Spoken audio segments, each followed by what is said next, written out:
Oh god.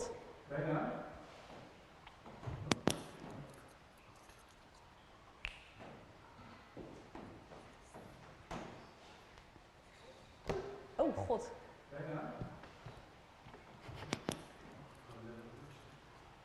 Do you actually use the glasses, or are they just a hair accessory? Right now they're just keeping my hair. I don't want it to reflect, so right now they're like a headband, right? It's perfect. Are we ready to go? Do you actually use the glasses, or are they just a hair accessory? Right now they're just keeping my hair. I don't want it to reflect, so right now they're like a headband, right? It's perfect. Are we ready to go? Do you actually Living in use the the glasses, future. or are they just a hair accessory? Right now they're just keeping my hair. I don't want it to reflect, so right now they're like a headband, right? Okay. Are we ready to go? Welcome to this online event of the John Adams Institute. My name is Tracy Metz. Tomorrow is the big day.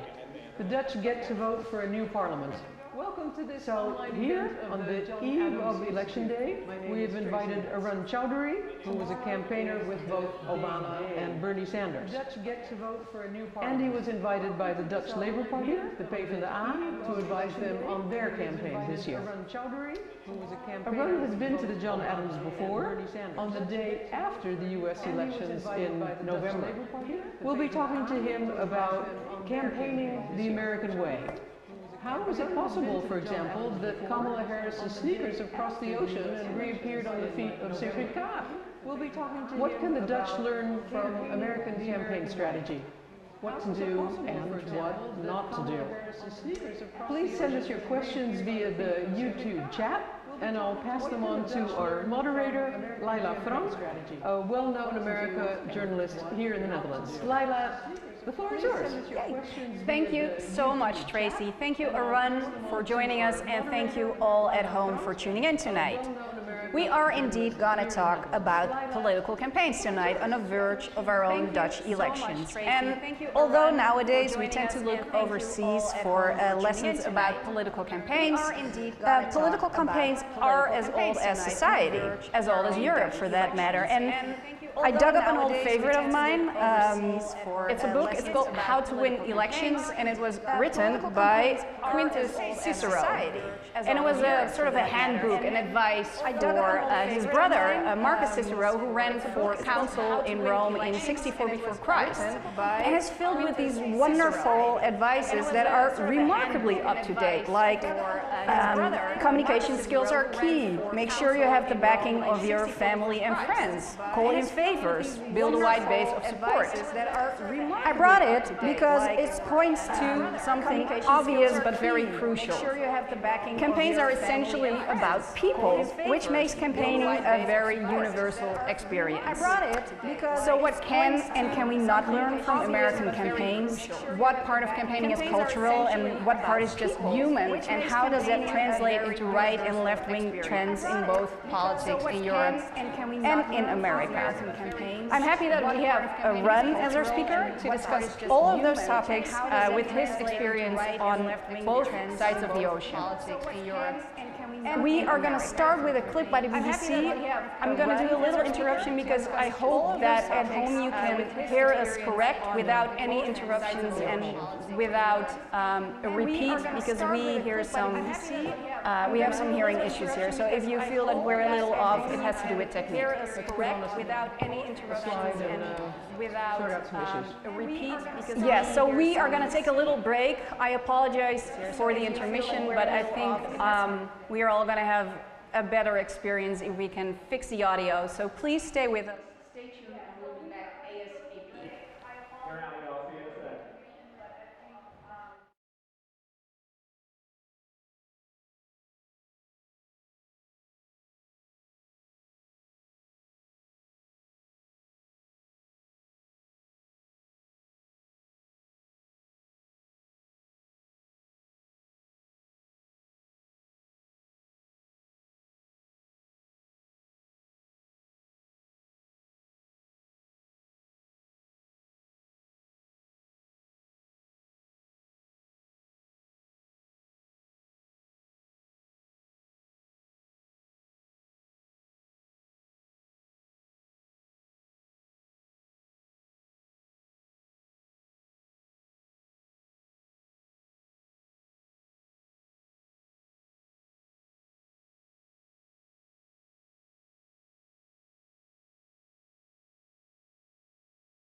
Yes, of course I know this book. Yeah, yeah. And what I think is so great about that book is that it actually parallels a book written, and when I say written, I mean dictated by somebody who was barely literate, who did not read that book, who is Plunkett of Tammany Hall, who is a New York City machine boss who wrote a book called Plunkett of Tammany Hall, a very practical guide for very practical politics. And what's just so funny is how these things, you know, people who actually do street level politics, it doesn't change from 1911, you know, to the year 11. It's exactly the same.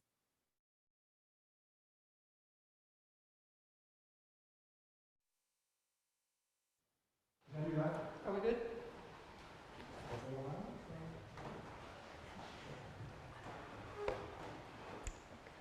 Back to you. Our apologies for the technical issues we were unexpectedly confronted with.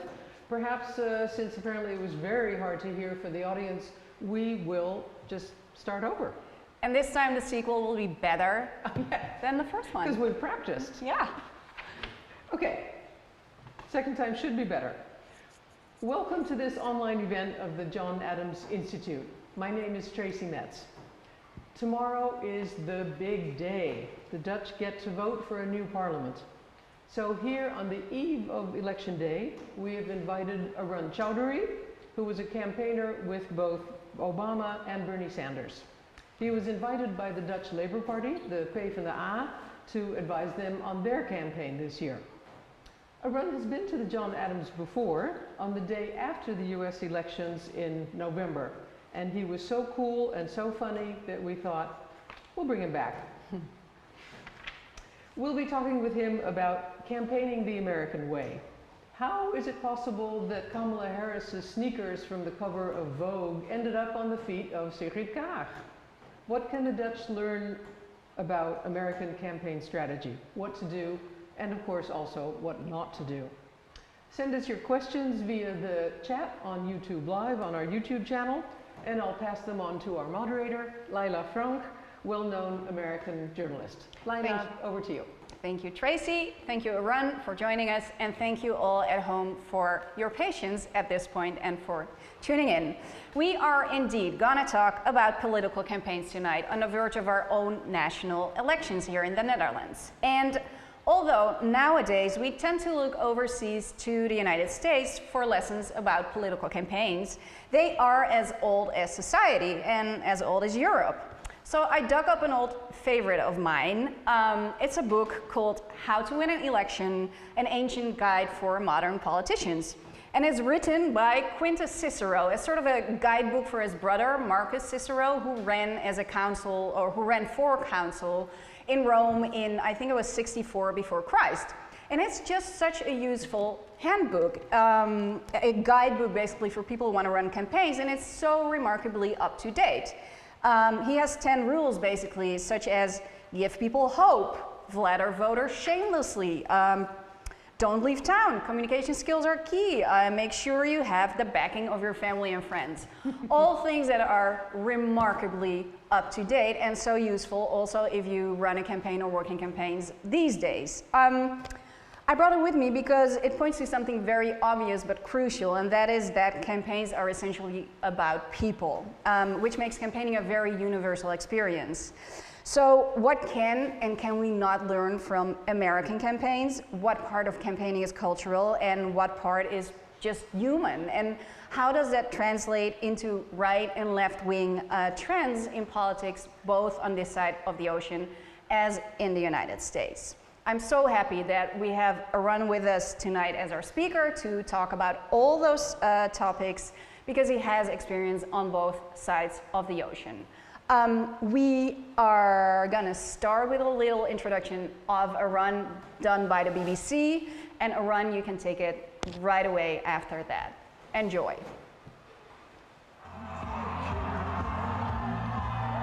You know, I think it's obvious to see the surface differences between Barack Obama and Bernie Sanders, but actually you have two very authentic candidates who are themselves on and off camera, who don't waver, you know, and don't seem to bend to popular opinion.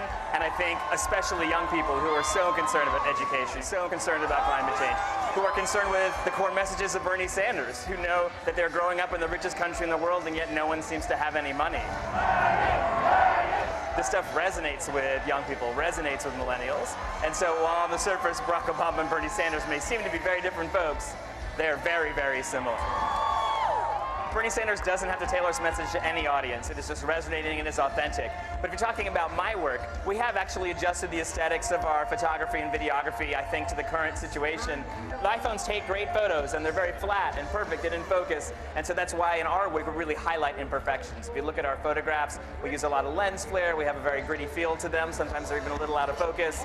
And that, I think, is just to make them stand out against what is just a plethora of media that looks the same online. Arun, the floor is yours. Thank you so much, and I'm especially pleased that I got to use the word plethora for, for your audience, which of course is a nickel SAT word if I've ever heard one. Look, happy election eve, everyone. I'm extraordinarily pleased to be back here with the good folks at John Adams. And look, this is a promise because I was supposed to be there in person, not only for this election, but also for this evening. And because I can't make it, let's set a date and let's say we will do this again when it can be in person, when we can have a real discussion back and forth, whether that be the summer next year, it will be sometime, and we will commit ourselves to doing it. Look, this is such an interesting and big topic, and so I put together a bit of a small presentation, and I hope you'll bear with me as I throw it together and put it on. But I do think it's interesting because as Ronald Reagan, let me paraphrase Ronald Reagan and say the most scary thing anyone around the world will ever hear is, I'm here from the United States government and I'd like to help.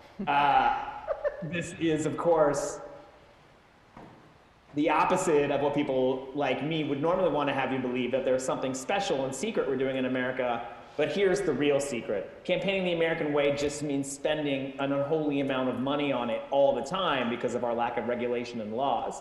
But like Layla was saying, politics doesn't change much. So America is the laboratory, not because we're on the front of anything, but because we're actually just spending money all the time. We'll talk about it a little bit. But essentially, in America, we've achieved a sort of consensus about how campaigns should be run. You know, and I think you don't have to be Cicero or the modern versions of this book, which has come out over and over again. I was just talking with Layla before about how there's a book called Plunkett of Tammany Hall, which came out in 1911, that's almost the same exact book. So we've achieved a consensus on a certain kind of politics that works. And this is essentially the kind of Obama, post-Obama campaigning political ethos. But what it really is campaigning post-broadcast. And what I mean by broadcast is not TV necessarily. What I mean by broadcast is the idea that I used to be able to make sure you had to watch my content. You know, if you wanted to watch that episode of Matlock on TV, you were going to have to see my television commercial. Now, I need to make a piece of content that's so compelling that, like this otter wearing 3D glasses, you just can't turn your head away from it because it's just so perfect. We know to meet people where they're at. Mostly that means online. We know to always match the message with the messenger. You know, you don't want to have a rich person giving a populist message necessarily. And we always remember, of course, that digital is not an arms race. You know, in this world of I got a million hits here, I got a million hits there, that's not what it's about. It's actually about engagement. And that's how human beings win elections. We all agree that this is how it works. And so obviously from this last election we had, an amazingly historic election between Joe Biden and Donald Trump, this must be the most consequential election ever, as we say every American presidential election. And I'm sure we can learn a lot from it, right? Not really. You know, not only can we not learn a lot from the American election, we can't learn a lot from the American Democratic primary, which should have been the most instructive thing in the world. Look at all of these people who ran. A lot of them are very famous. A lot of them have real teams. A lot of them have real digital programs. And yet, the value of a primary, which is to get different kinds of voters all together and then hand leader all of those new votes that you normally wouldn't have, didn't happen. Joe Biden barely ran. He had a very low-key campaign. He had even a very small digital presence. So nothing that interesting, and I just want quickly, a quick aside on this slide, is about the one interesting thing that did change this election. I don't want to totally give it short thrift, was relational organizing. And that's the idea that this kind of big broadcast advertising, where I'm trying to reach millions of people, doesn't work nearly as well as when you, an ordinary person, reach out to 20 or 30 people who you know, because they actually can be changed. So this relational organizing was something new, was something kind of perfected by the Markey campaign and by the Bernie Sanders campaign this time around, but not by Joe Biden. Joe Biden basically ran a driveway campaign, I'm calling it. This is, of course, an Onion article. It's not actually Joe Biden. But he, got his message out through spokespeople, through the mainstream media, and didn't really rely on other things. And look, we might have wanted to have some perfect, huge, Democratic primary in which spiritual voters who supported Marianne Williamson, Asian voters who supported Andrew Yang, all kind of came together into this really big pool for Joe Biden. But that's not what we did. We went to war with the army we had, which is, general Democrats. But there were things that we did have in our candidate that were advantages, and one of them is empathy and authenticity. So when people ask me what I did this election, you're sure you must have been exciting to work on this election, just like it was for Obama and for Bernie. I actually didn't work in this election, except I did one thing. As a filmmaker who's gotten to film a lot of these people, I knew I had beautiful, beautiful footage of Joe Biden. I knew it was perfect. I knew it couldn't come from the campaign because, it's not the right, again, you match the messenger to the message.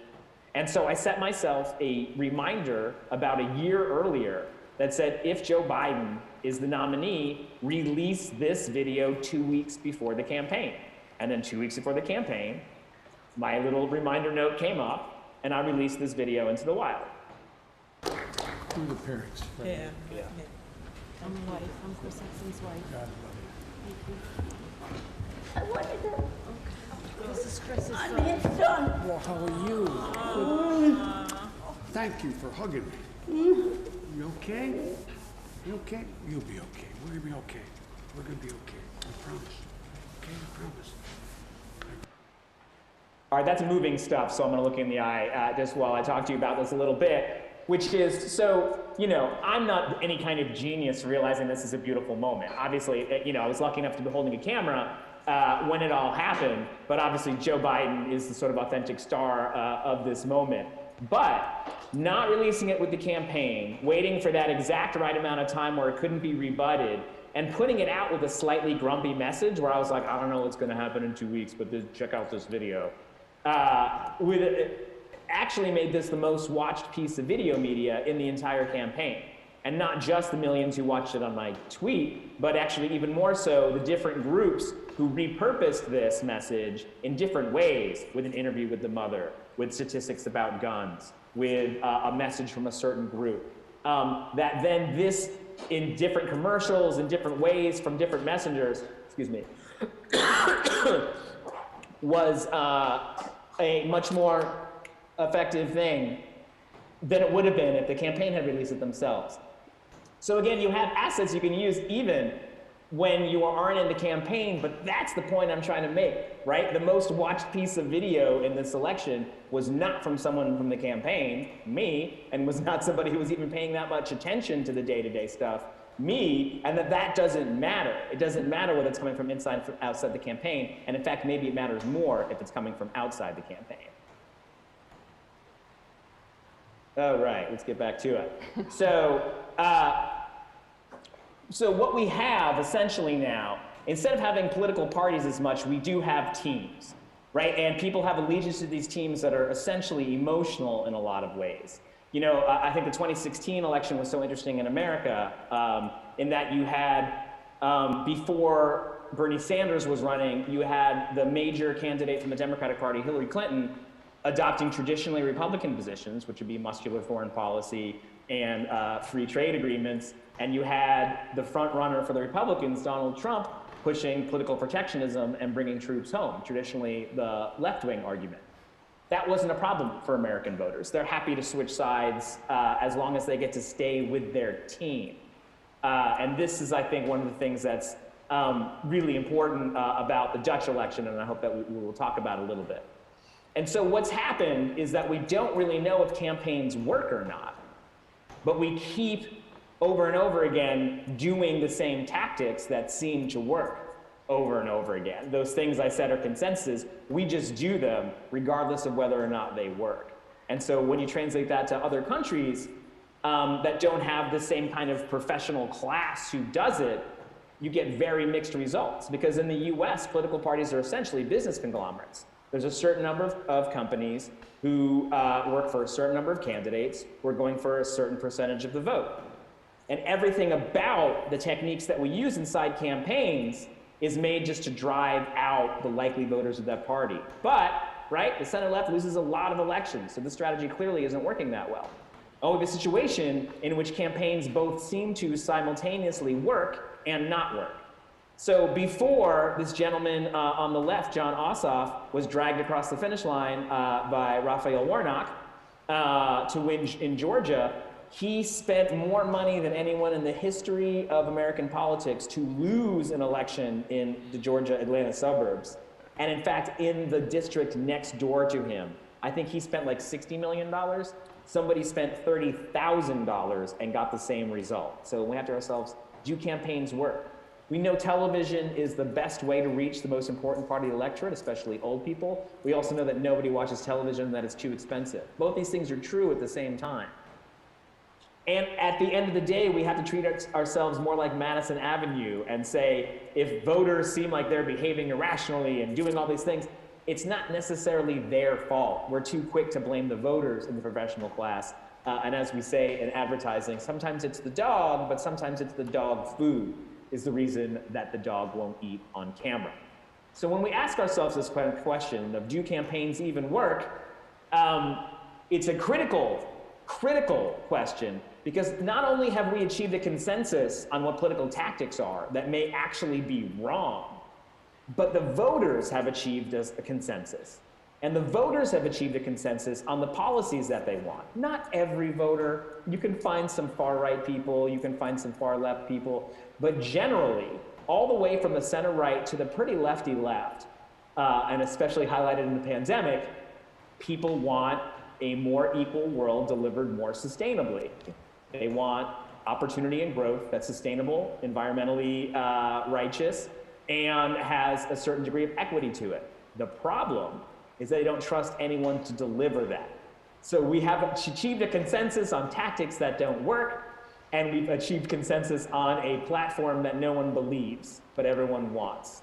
And that, my friends, is the mess that I will leave our moderators to start to begin to pick apart.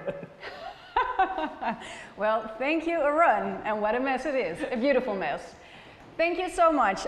You gave us a lot to work with, and we will get into the depth of all of this. But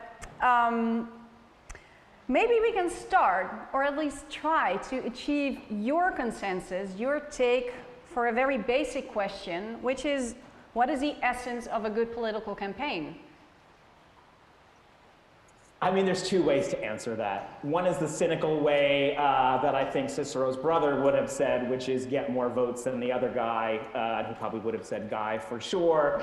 I don't think that's necessarily true. I think the best political campaign is one that can create a sense of narrative and of urgency around a coherent set of issues. We used to call that a worldview. I don't know if people have worldviews anymore, dangerously close to ideology. But what I'm trying to say is not just to promote policy, but actually to promote the way that those policies go together and the ethos that brings them together. So a successful campaign marries the personalities of politicians and all of these things with this important and crucial platform, and together makes that into a narrative. Right, and that makes that you actually have a living, because someone has to do it. And maybe you can talk us a little through, for people who are not very well familiar with your work, a little bit about what you did for Obama and Sanders, and then from there to what you're actually doing for the Dutch Labour Party, which is the Partij van de Arbeid. Sure, yeah, and I think it sort of has evolved into what I'm doing now for PVD and for a lot of other folks in Europe. But I started out as a filmmaker, as somebody who made movies, and I was brought onto the Obama campaign to make short, funny videos for the internet, which is something people thought the internet was for. That's a place where you put short, funny videos on it. We didn't immediately set out to kind of do this real documentary, authentic behind-the-scenes project, and that emerged kind of naturally as I clicked with Senator Obama, and we just sort of found more and more of this footage was really compelling, and I think I came to terms with something that every political operative has to come to terms with, which is it's not about you, you're not really the star of the show, it's about someone else, take a step back, you're not in film school anymore. So I think kind of getting all that out of the way cleared the way for what was essentially examining politics through a documentary-style verite process. And I think that became useful not just because it brought people in behind the scenes. It felt like they knew who Obama was. It felt like they could trust him. Again, like we just said with the consensus, it's about who do you trust? Who do you trust to get things done as much as anything else? But it wasn't just that. I think that we were also able to kind of ramp up the way people see the processes of the presidency and kind of break down what seemed extraordinary into being more graspable, I think that's a word, and mundane. And that was kind of forefront on my mind when then a few years later took on Bernie Sanders' project. And by then, I didn't have to convince people this was the right thing to do anymore. Everybody has a YouTube video stocked full of themselves cracking beers open with everyone they know at that point. And so with Bernie, it became more of a challenge of, number one, telling the story of someone who maybe people couldn't see as the president, and maybe that was the biggest obstacle in his presidency, but then also having the opportunity to use all of the creative elements, whether that be blogs, posts, photos, videos, to tell one story. And I think the big breakthrough for me coming from Obama to Bernie was the realization that there's not one thing that can do anything. There's not one message, not one video. That narrative, as Aristotle tells it, and as we should all believe it, is transformation over time. And that too often in politics, what we're trying to do is influence everyone with this one magic commercial, or this one perfect still image, or this one thing that changes everything. But actually, it's really a gradual story told over time. And coming off of Bernie and seeing, of course, the sort of nativist revival across the world that we've seen sweep, and you all have a very good look at in the Netherlands, I think one thing that we see is that this kind of storytelling on the center left so often only happens during elections, but in the far right happens all the time. That they find the resources, they find the money to tell stories. I feel like I'm going on and I want to give the ball back to you here, but I just want to give one example from American politics would be Scott Walker in Wisconsin, who everyone was like, who's this genius who, in the heart of progressive Wisconsin has become the reactionary Republican governor? And it's not him. It's that billionaires, the Koch brothers, have been for 40 years, when there's not an election, when it's not convenient, have been telling the story of labor unions as adversary, as these evil entities that force you to do things. And so when Scott Walker comes around and says, hey, the unions want to screw you, you've already heard that story before. It's not some magic message that just takes over. Oh, wow, maybe immigration is bad. Right. No, someone has to pay for that message over time for that, something that's sort of that unsocietal-like to sink in. Right, so that actually brings us to the comparison between Europe and the United States when it comes to campaigning. And I want to show you a slide, number 3, which actually points at something you already said. This is about the entanglement of the evangelical right with Thierry Baudet, which in a way also refers to your Wisconsin example. There is Baudet following the Trump playbook. There is the $1 million donation, which shocked the Netherlands, but in America is like money. Buying a coffee.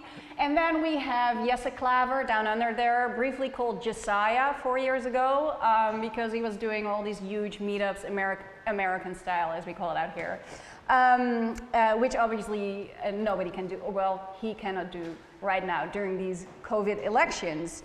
So there are a lot of comparisons, and I think the narrative of European politics becoming more American is growing. You having worked on both sides of the aisle, what are the big parallels you actually see? I mean, some of this is, again, the sort of Xerox art of politics, right? It's like, right. Oh, AOC had this great video. Let's all make videos that look exactly like AOC's video. And there's a lot of this going around. You know, I remember right after Barack Obama won, every single center-left politician's website was like light blue with clouds on it for like many years. And it's sort of, and so there is some of this just like, it's big, it's splashy, it's Hollywood, let's imitate it. But there's also smaller lessons and real things that I do think are the same. And then other things that I think go both ways. Can you give us examples of what you think are the same? Yeah, and for instance, I think that in some ways, like, Baudet is a better Trump than Trump in that Boris Johnsonian way. And there's something sort of more advanced about what he's doing because he's someone who can code switch between quoting the classics and talking populism, right? He's someone who can sort of do that act. And Trump can't, legitimately can't. Like, you know, I don't think he's as dumb as everyone says he is. I think he definitely is very canny and has an antenna up for things. This guy isn't going to quote any kind of Greek scripture to you, right? Like he doesn't, he is extremely ignorant in that he has not been properly educated. So I do think that's this sort of idea that people want, that on the right, it's not just this sort of populist love fest. People also do want to be a bit led by their betters. And I use this in sort of that British sense of, you know, like the Tories sort of act like they're the responsible people who should run the country.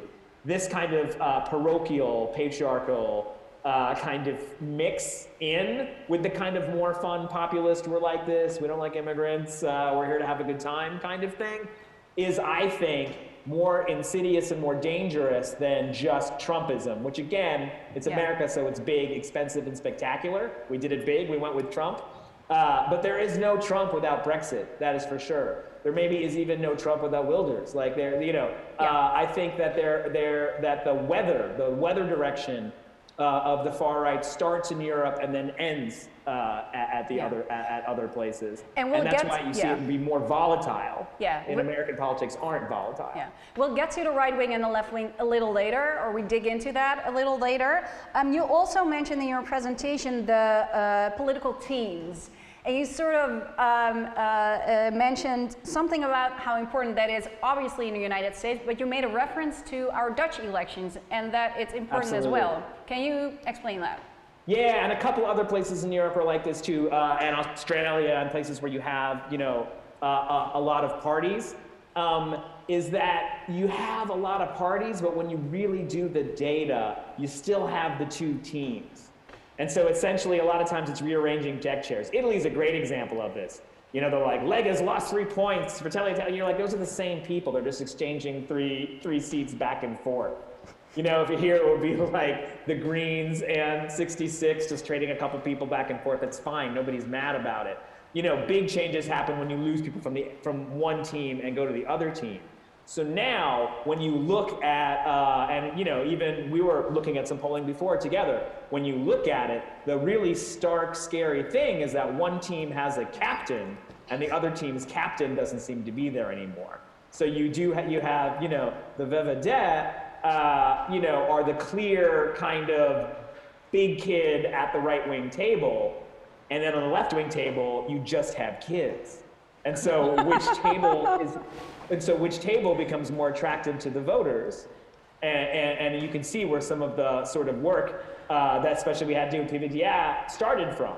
Yeah, you know, it starts from needing to essentially recreate the American experience of having a primary without there being an official primary. And so I think you do have these, so I think some of the kind of more Anglo, not just American, but you know, we get it from the British, of just sort of the opposition stuff.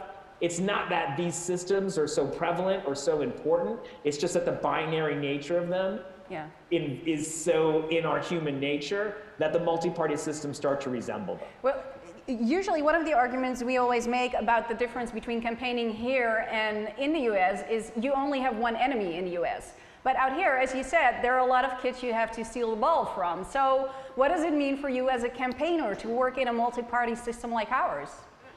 It means there are a couple more steps. So when I'm talking about you need to tell a narrative, again, it's not just anywhere you run. It's not just I'm running and I want to win, right? There's always at least a couple things like, you know, I need to convince you that I like you, or take the simplest one. I'm running against an incumbent. I need to make sure the voters want to fire them first because they will not even consider hiring me if they have not decided they want to fire that person.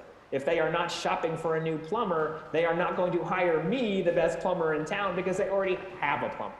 So you already essentially, you know, do have these kinds of journeys. But then this unofficial primary, I think, becomes a much more interesting thing because you have to, I think, start earlier, which makes the fact that European election cycles are so much shorter exactly really deadly in terms of when we look for where campaign finance and campaign reforms should be. I don't think a longer season is something that progressives, especially, or people who are running against establishment types should worry about. I think they should be asking for longer periods that they're allowed to campaign in for exactly this reason. But then also... and I'm sorry to interrupt you, as I understand from your presentation, and I wholeheartedly agree, don't just campaign during campaign period. Don't just campaign while elections. Just campaign every day, right? Yeah, organize, be a movement, be out there in the community making things happen. Right. And the other thing that's so tricky is that you have a thing that we don't have in America, and this, I will say, is the biggest actual difference. And honestly, like obviously I believe, because I'm out here working, that the differences aren't as important as the similarities, and people are people, and certainly Cicero says the same. But you have legitimately real undecided voters. Oh my God, who are these people? You know, like they haven't decided who they're going to vote for. It's a week out. You still have undecided voters. You can do a man on the street in Amsterdam today and find some people who are like, yeah, I'll make my mind up tomorrow. And they mean it. In America, we don't have those people. Those people are just exist to go on television and say they haven't made their mind up. We have non-voters. We have people, anyone who couldn't make up their mind about who they want to vote for now in America just stays home because they're not going to go that extra mile. And so this idea that you still have these people breaking, in our election here in the Netherlands, I think up to 20% of people will be late breaking votes. That's a lot, especially in a parliamentary system. It's probably more. I think still 50, 60% is somewhere up in the air. So can you imagine? Some of them lie to the pollsters, you know what I mean? They know, like, usually those are right-wing votes and they're embarrassed. Yeah. So let's talk about, you said, so you need a couple of more steps when you have this multi-party system. And I guess one of them is about storytelling and about engagement and how to engage with those voters, which is a big part of your work. Let me just walk you through or show you some of the examples and you can show us your magic. Can we see number 4? Because this one, obviously, we have a very young Arun, by the way, shooting Biden and this beautiful moment, which, as you said, speaks to the truth of Joe Biden. And then on the right, we have our Minister of Health, Hugo de Jonge. Yeah. Well, just... how do you look at this? I mean, look, this looks like the photo that you get when you buy the frame, right? Like this is like so flat and bullshit and clearly like just reeks of anti-authenticity in a way that Joe Biden does not. I think this stuff was correctly mocked. I think there's probably... I think if I was working for him, clearly that would be a stretch, but if I was, my magic would be let's do a reshoot, and if they said no, I would have said let's just really lean into it then and make this like the official cheesiest Christmas card, you know, like give it kind of like an 80s vibe and funny fonts and actually kind of go deep retro because like, you know, surprisingly the people who like that is the best voting bloc, which is old people and Gen Z. Like if they love anything retro, and old people are like, oh, this looks familiar. I remember this from the 80s. I like that. Yeah, so go over the top or be really authentic. But yeah, it's like, look, if you're going to be inauthentic, then just really lean into it. You know, like, you know, this even reminds me a bit of a thing we did with Jeremy Corbyn where he read mean tweets in front of a roaring fireplace. So again, the English election was around Christmas time, so it kind of had that feel to it. Right. And you've got to enjoy it. because something that is ashamed of itself can never be a good piece of propaganda. Right. Let's show you another one, which is slide number 6. And it's something Tracy in her intro referred to. How do you look at Kaag's sneakers versus Harris sneakers? Okay, I need to be totally real with you about this, which is like a lot of people, myself included, and I don't think this sort of travels in media, sort of consider Kamala Harris to be like specifically really inauthentic as far as American politicians go, like probably one of the cringiest, whether it's sort of not like pretending to know more about music than she does, getting like just sort of not, it's just sort of a little bit of Clintonitis on this a bit, like, you know, just again, if you're not cool, just don't be cool. It's fine to not be cool, but she's always kind of pushing that. I don't want to extend this to her footwear because I actually told you I filmed and photographed everybody. I did work for Senator Harris when she was running for Senate for a bit, and you know, and sort of her wearing comfortable shoes was definitely like a big part of the whole issue. But when you show me these pictures and we're looking at it from the style section, who wore it better, like in an American tabloid, I think Sigrid looks like somebody who is much more comfortable in her skin, and I think the kind of sneakers as obviously they pushed it too far, and they, you know, like, and I think her team pushed it too far, but I think she herself wears it in a very authentic way that speaks to different people than Kamala's sneakers speak to. Kamala's is sort of trying to be like a bit hip and cool, and maybe that's why it's more cringy. And hers almost reminds me more of the AOC sneakers moment, if you remember her changing her sneakers on the subway platform, because that's what professional women do. This has a bit more of that vibe to me. Right. Again, this is all personal taste, but if I was advising both these individuals, that's what I would say. Thanks. And then we have... surprised, actually, Lila, I was surprised, Arun, that, remember when Kamala Harris did the photo shoot for the cover of, I think it was Vogue, I said? Yeah, Yeah, this was controversial, yeah. And then they chose the one with the sneakers, and she was really angry because they were supposed to take the one with the heels. So she herself actually preferred the heels for her image. Yeah, or at least her team did. And I think some of this wasn't just the sneakers, although I can certainly respect some people who are like, well, this is the goddamn vice president, constitutional officer, first woman, like, we don't need to go like ultra cool in the first shot, maybe let's have something more classic. I think that's absolutely legitimate, but I think a lot of the sort of worry about it was more that they had changed it without telling them. And I think especially as this is probably her first big vice presidential communications, you know, talking to the company and, you know, relationship with the photographers. I think this is sort of a case of the comms department going wrong, and that they kind of overcorrected being angry about it, because it was more like, this isn't what we agreed on, more than I absolutely hate her in her chucks. Yeah. Well, and we cannot have this evening without also talking about our Prime Minister, which leads us to the next one, which is number 5. Teflon roots. There we go. It's our Prime Minister on his very Dutch bike. What does this tell you about maybe his popularity also? What's the story of Mark Rutte here? Look, he's not Joe Biden, right? Like, he's not Mr. Cool in the aviators, you know, in his muscle car. I think he just has a really Dutch thing going on here. And sorry to again speak like an outsider, you know, but just like, he just pours it on top of itself in a way that feels very authentic to him. So not only is him on his bike going to work, you know, kind of bolster the man of the people thing that he's always trying to do, I think it also speaks to a larger theme that he hits, and he hits so well, which is calm statesman in charge, whether I'm on the bike, whether I'm in the meeting, I'm gonna do things in my own time, I'm not gonna freak out about them, I'm not going to, you know, in a ways that the reason that he's so much more popular than his party, I think, it is this sense of calmness and this sense of equilibrium. And I think not only is this smart because people like it, and clearly like it, they're gonna, you know, people vote for him, it gives him room to escalate when he wants to. And so I think one of his most effective tactics is, whether it's in his own speaking voice, now I'm angry and everyone's like, oh God, you know, like the teacher's angry and started swearing at the class, you know, kind of vibe.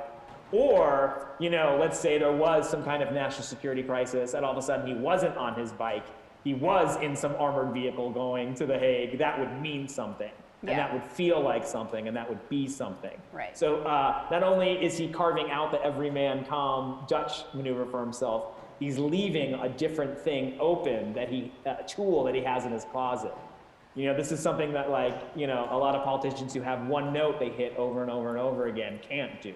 You know, Right. whether they are Trump or even Bernie Sanders, it's kind of like they're coming in the way they're coming in. Like, Ruth's ability to have a couple different rabbits in his hat is, I think, one of his best tricks. Right, and so one of the other comparisons that has been made a lot, and you refer to it already as well, is the comparison between Baudet and Donald Trump. And we're going to show you a video of Baudet. It's in Dutch. I tell this to our viewers, but the thing with campaign videos is, for those who are not Dutch speaking, usually it's more the imagery and the feel of it than the language, so just ignore that it's in Dutch and just feel the vibe, I would say. It's number 10. Doe maar 10 koude biertjes. Wauw, Urk! Gaat het goed? We zijn in Urk hier, een van de mooiste vissersplaatsen van Nederland. Ik ben al heel lang echt fan van de mensen hier, van de sfeer. Hard werken, maar ook echt Nederlandse tradities. En je ziet, het hele dorp is uitgelopen, iedereen is enthousiast, iedereen gaat FVD stemmen. En ik geloof dat de vrijheid hier ook enorm gevierd wordt. 17 maart wil Urk, net als de rest van Nederland, weer open.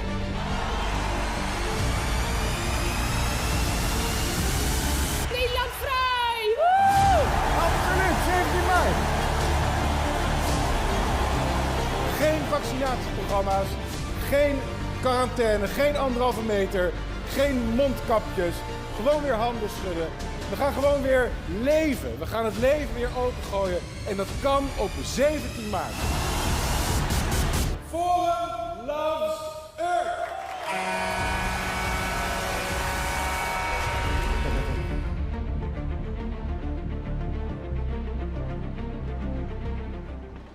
Choose freedom, vote Forum for Democratie. So what do you see when you see this? And is this, again, a smarter Trump? Choose goddamn freedom, that's what I think. I think that all political media, like everything in the world, is on a spectrum rather than in categories. And the spectrum, as I see it, runs from sashimi, very plain, nutritious things that we serve voters who we're not sure, to heroin, which is drugs that we give our base supporters to make them into crazy people. And everything is somewhere in between here. Trump only has one speed, which is his base. And this speaks to that to me. This is only a video, this is a face only a mother could love. This is a video only somebody who is part of that movement can identify with. But as such, it's extremely effective. I think it does what political parties, Trump, this video, the right wing generally, has taken advantage of the lack of community building on the left that used to happen. You know, parties, festivals, just getting together, whatever it was, you know, vegan potlucks because we're the left, whoever knows what it was in the 70s. We don't do those things anymore. We're just professional parties run by professionals, and they still have this sense of community. And this video speaks to that to me very much, a celebration of a community. It doesn't seem like people think, oh, Trump's just talking about himself, ego, ego, ego. No, it's actually, it is about a community that congregates around these people, and I think this video is speaking to that. But like Trump's, it's also, it will not get votes, it will not peel votes away from anyone. Right, and you said this speaks to the sense of community and that the left has lost the ability to organize, or at least maybe they didn't lose the ability, they just didn't do it. Isn't Georgia somewhat hopeful, though, in that sense? Because there was a lot of community organizing, maybe not by the party itself, but organizations around them. Not only was there organizing, but Stacey Abrams, and I don't want to just say her name only, there are many other organizations, but we're working on organizing Georgia in the off years, right? The thing that I think, talking about consensus, I think the three of us have achieved the consensus that we think electioning outside of elections is the key to everything. this is what happened in Georgia. Will it stick? We're not sure. Does it work without Trump? We're not sure. Is Georgia still Georgia? Probably. Texas is for sure still Texas. So some of this is sort of a special thing raised around that person. But no, I don't think that's about a sense of community coming from the party. And so, yeah, if there were messengers in Georgia saying you got to do this thing, you got to vote for these people, that's fine. But I still don't see the Democratic Party as a place where people are going to bring their kids on a Sunday. You know, let's take something like the NRA. You know, people think it's sort of a political thing. It's not. It's a cultural thing. People join the NRA because their kids can go to a discounted summer camp that way. When was the last time you heard a group who wanted more sensible gun rights running a summer camp where they teach kids how to lock up their guns safely? Never. So it's just there is a kind of culture and community building that is not happening on the left. And just organizing around a vote isn't even enough. And that's what happened in Georgia. It needs to be the next level up. We need to model ourselves not even on political parties, but on movements. Yeah. The Black Panther Party in the 1960s. Was the most important thing they did declaring manifestos? No. The most important thing they did was they served kids breakfast in Berkeley, California, and in Oakland and in San Francisco every morning. They were the ones out there serving kids breakfast. So the bigger question then I would say is, why is the left, and not just in America, but also in Europe, not doing that? Gentrification. Sorry? Gentrification. The kind of middle of the party, the moderate professional groups, doctors, lawyers, the architects, however you want to break it all down, have taken over the party, and now you very rarely see working class people be part of their party. When you walk around the Netherlands and you talk about to old people about what they loved about being part of the PVD, and let's be clear, some of these people haven't just left the party, they have joined the right wing. In Italy also, old people have left the Communist Party to join the right wing, not to stop in the middle. Right? Because again, it's seeking a sense of community. So I think when you go in the Netherlands, you hear this longing for when great things were done, and we're a great social democracy, and we built this country, we reclaimed the land. All of these things feel like they're not possible when the parties are about smaller equivocations on things that professional people care about, people who already have money. So, but this doesn't just speak to the fact, like the practical part of organizing and creating a community. It also speaks to the fact that you have a missing sense of common values then, if I understand you correctly. Yeah, and it's not even a sense of values. It's almost like, you know, it's just another club that you're a member of as an important and enlightened progressive part of society. This is the party that I vote for, this is how many kids I have, this is where I send them to school. It becomes sort of a lifestyle choice rather than a community thing. Right, and if I remember correctly, I interviewed you last summer for an article for something else, and something that stuck with me was the fact that you said the left thinks a moral high ground is enough to win an election. Can you elaborate on that a bit? Yeah, I mean, look, it's the left, man. What are you going to do? We want to be right. And not only do we want to be right, the end of the conversation is when the other person agrees that you are right and then thanks you for educating them, right? This is like the fantasy that every progressive has of the way an argument goes. And it's just not the way it goes. People think it's an honor to sort of lose an election as long as you stood for the right things. People think it was, you know, we did the best we could with what we had. And this is letting working people down, people who are on the margins, people on the periphery. They can't afford this. And this is why the center left is losing these people, is because they're not actually giving enough credence to the fact that when they win, they have to wield power for these people. It becomes more these much smaller compromise, sort of even the idea of bipartisanship, whether that be on either side of the ocean, you know, like if working together with people, it becomes a sort of fetish as opposed to delivering for your people, which is the fetish that Cicero is referring to, or certainly Plunkett of Tammany Hall would be, which is when you deliver things to the people who support you and who are counting on you, that's the end goal. Right. So, and maybe we are not giving any voting advice, but we are going to show a video after Forum voor Democratie from the Partij van de Arbeid, the Labour Party, just to see a little bit of your work, and maybe you can elaborate on what we've seen after we show it, which is nummer 12. Straks is deze donkere tijd voorbij en wordt het licht. En dan is aan ons de keuze. Wat voor land willen we zijn? De toekomst kan zoveel eerlijker. Laten we de zorgpremie verlagen, het minimumloon en de AOW verhogen. Meer betaalbare huizen bouwen. Het is tijd voor een andere koers. En ik weet, samen kunnen we de wereld aan. Dit gaat voorbij. Het wordt weer licht. Aan het werk voor een eerlijke toekomst. So is this the answer, Arun? Look, like I said, there is no one message that's going to take you all the way through. And I think this is a great example. So let me tell you where this is in that journey, because maybe it'll help make sense for people. And also, I think, show, you know, obviously, no secret, one of the big challenges to PvdA's election chances this time have been a change of leadership midstream. And so this was the first video we released with Liliane Plumen in it. And we actually even had rewrote, this was already a script that was planned and it was rewritten. Where we were in the journey was trying to sort of, all the videos until then had basically been about what's on offer.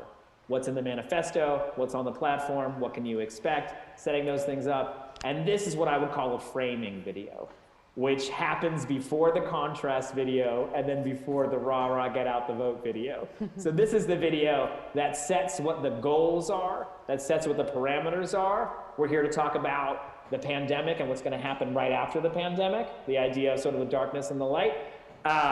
And the other thread this is trying to weave as something that's in between that journey is this very even-keeled between pessimism and optimism. You know, it is a balance between darkness and light. We deserve more. We need more than what this government is doing, and we should expect more. However, you know, and we're hopeful for it, but can we thread that message where then it also becomes believable that you'll deliver it? And also not sounding sour, because as you know, going full negative on somebody never does. So something like this, would have been then followed by the sort of more stronger contrasts with the government, and then finally get out the vote.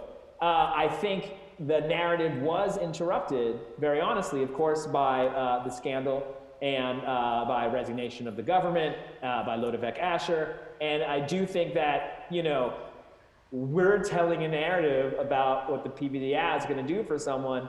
These huge external interruptions don't do you any favors on that. And you can, I think, see why it's so disruptive. It's not just like, we're going to lose a week to this. You know, everybody really loves this person and not this person. I don't think that's what it is. I think it's that we are then reset in our narrative and we have to start over again. If we're trying to have an argument with somebody who has left the party, say these are the hardest people to get back. People who have left your party are like people who you used to date, you've broken up with. Right. But, you know, they may decide you're okay, but they ain't never going out with you again, right? Like, so it's a very delicate process to bring somebody back to a party. And in fact, the best you can do in the end is, God damn it, fine, I'll vote for these people. I promised myself I wouldn't, but I will because I care about disabilities, because I care about education, because I care about whatever my issue is. Right. And so I do think that this sort of the interruption just put us back into reintroducing the issues, reintroducing the contrasts, and here we are at election day. And I do think, you know, we're not here to electioneer, and I don't want to be careful. I do think that because a lot of the content and a lot of the character, and I think PvdA will actually overperform what the polls are, and we hope and expect that they will.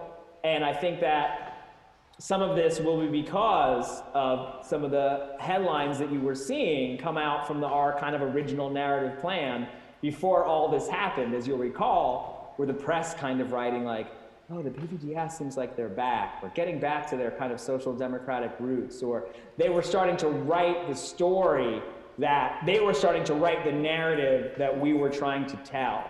I can't wait. The interruption of this was not helpful. Yeah, I can't wait for the day after. We'll do it all over again. Tracy, you had a question. I have a question, and I also want to invite our audience to send in your questions as we have a few minutes left. I had a question myself, something I've wondered about for many years around living as an American in the Netherlands. We all know that so much of American campaigning is characterized by negativity, pulling the other guy down, insulting them, attacking them. And I've been waiting for many years for that trend to really take hold here too. And there have been some of these bitter ads, but really not nothing like in the US. Why is it that we haven't fallen into the same trap here of negativity and personal attacks? Maybe the Dutch are just really better people? I don't know. Yeah. Sure. That's what it is. Go ahead, say yes. No, it's a couple of things going on here. One is that you need a longer election season to go negative because you have to recover from going negative. Anyone will tell you when you do a negative attack on someone, the idea is, you know, I stab them for negative 10 points, that affects me negative 4 points, I recover mine faster because I wasn't the one who did the bad thing, and, you know, and they recover it slower. And kind of if I could do that a bunch of times, then I win. But it takes time because it hurts you as much as it hurts the person you're attacking, which is why so often getting someone else to attack someone is by far the best thing you can do. And as you'll recall from many, many American things, the kind of most negative stuff comes from the inter-party primaries and it's then adopted by the opposite party. So, not to use an esoteric example, but Willie Horton ad from George W. Bush absolutely hung around Michael Dukakis's neck like an albatross, which was an ad about an African-American man who Dukakis released from prison who then raped and murdered 2 women. You know, like it was like the perfect kind of Law and Order story. This was actually dredged up and made into an ad first by Al Gore in his election to be president in 1988. So oftentimes the most negative things, as long as they don't come from you, have less blowback on you. And I think you do see some of that. But here's what I want to close with, which is something that's more advanced in Europe than it is in America. And I'm about to make a lot of Americans mad. But kind of political meme culture, which can get very negative, is more organized, more interesting, and bigger with the actual voting population in Europe than it is in America. Like you see lots of like funny Bernie Sanders is on a unicorn kind of stuff, but actually like in Europe there are like meme pages with like very specific political objectives that I think do a lot of this negative campaigning in interesting ways. Are you saying we are a little more intelligent that way?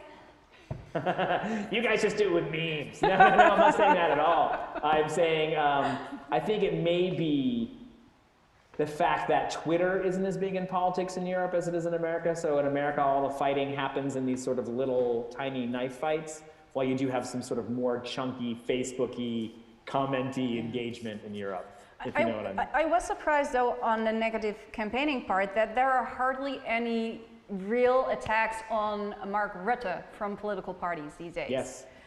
Why? Tough one. It's a tough one. I think it is because he's so liked, and so the person, you have all of these parties, none of whom are the most established on the left. I think everyone is afraid if they're the one who takes the knife out to stab him, that again, they will get the most negative from that. That will mean that they will not win the progressive primary. That will mean that they were just sort of the sacrificial assassin. And I think the lack of anyone sort of who's willing to do that is a problem. And I also think that the pandemic and the kind of the way it slowed down the campaign in so many ways and forced people to reset their narratives, I think a lot of people didn't get to that part of their playbook yet. Right. You know, like the strong contrasts, are you better off than you used to be? Are you hoping to take a summer vacation? You know, well, you better not be because there ain't no vaccines. Like this kind of messaging only started in the last couple of weeks and definitely not enough to, like we said before, to make people want to fire the prime minister and then consider someone to replace them.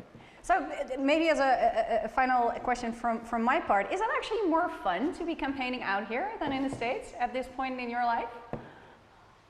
More fun. I think there's things that are more fun in that, you know, I get to see new places that I haven't been and new kinds of people. But actually what is fun sometimes is being able to sort of very much be able to see something so crystal clear because the details don't, you know. I think we were talking before we went on about how sometimes, you know, people are telling me what happened in a meeting and then I'm telling them what happened in the meeting. You know, I'm like, no, those are just the words that happened in the meeting. What happened in the meeting is those people told you to go stuff yourself. You know, and they're like, yeah, well, that's actually what happened. Yet another reason so to... I think sort of having that outsider clarity is something that I am truly enjoying in so many ways. Yeah. Thank you. Tracy, are there any final questions from our audience? There are two final questions. I think one from Paul Tucker. And you mentioned something about this in the beginning, Run, but it went pretty quickly. Have you consulted for parties from other countries than the US and the Netherlands? And how do they differ? I think you mentioned in the beginning Kosovo? Yes, I worked for Vet Pandoja in Kosovo, who just won a historic victory there. We're all very proud. Have worked for UK Labour, have worked for the PD in Italy, as well as some other kind of lefty parties there. And generally, you know, have done some work in the Ukraine and Aruba, have really been privileged, I think especially just having two big marquee names, Bernie Sanders and Barack Obama, has opened up a lot of doors for me to get to do some interesting things, and I'm very grateful. I'm working with a small party in Australia now, the Reason Party. It's sort of a passion project to work with a very underdeveloped party and see where they can go. A passion project means you don't earn anything from it. Yeah, it means they are, you know, it's a small party, they're not pulling in any cash, but it's still good to hone your, you know, hone your skills. Hone your skills, yeah. And I have a final question from a fellow photographer, Martine, and it's more a career tip than a political question. How did you get to be in this position? And what steps this is would the you worst recommend? question. Okay, look, I'm going to break your heart. Lucky, yeah? I wanted to get into politics, and I wanted to do exactly what I'm doing for so long. And in that ways, you know, I do hope that, you know, anyone else who wants to do that can draw some inspiration, that if you, you know, work hard, know what you want to do, apply yourself, you can get in there. But actually, I spent years and years telling people how important it was to make politicians into characters and to make authentic documentary material around them, and nobody cared at all. Nobody wanted to do this at all. Nobody wanted to hire me at all. And it wasn't until Hillary Clinton had literally hired every single political operative trying to starve Barack Obama's staff of anyone that he was forced to reach outside politics and hire professionals. And so folks like me, folks like Chris Hughes, came onto that campaign because literally everyone else had been hired, and they were like, I don't know, NYU's a good school, get him in here, he should be fine. And a friend of mine, Kate, who was already in the campaign, vouched for me and said, yeah, he'll be good, bring him on. So I started my political career working for, you know, maybe the most consequential and biggest winning presidential campaign of all time. And if you can, my advice would be do that I did, start at the top, don't start at the bottom and work your way up. It's just much easier if you can start right at the top. So the only real advice that I can give from my career trajectory is definitely make sure to say no to all the things that you don't want to do, because when someone actually comes across with something you do want to do, you want to be able to say it. Hear, hear. Hear, hear.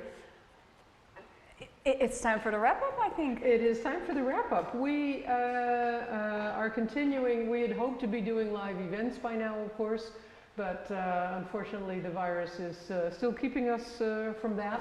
So keep an eye on our website. We have a lot of interesting events coming up, and we do have speakers lined up who want to come to Amsterdam when they can in person to be hosted by the John Adams, and we're looking forward to that very much. One of them, just a small tip for hopefully the fall, is our dear Russell Shorto, who has written a book about his family called Small Time, and I think many Americans will recognize the reference in that word small time. It's about his family and his grandfather who were in the mafia.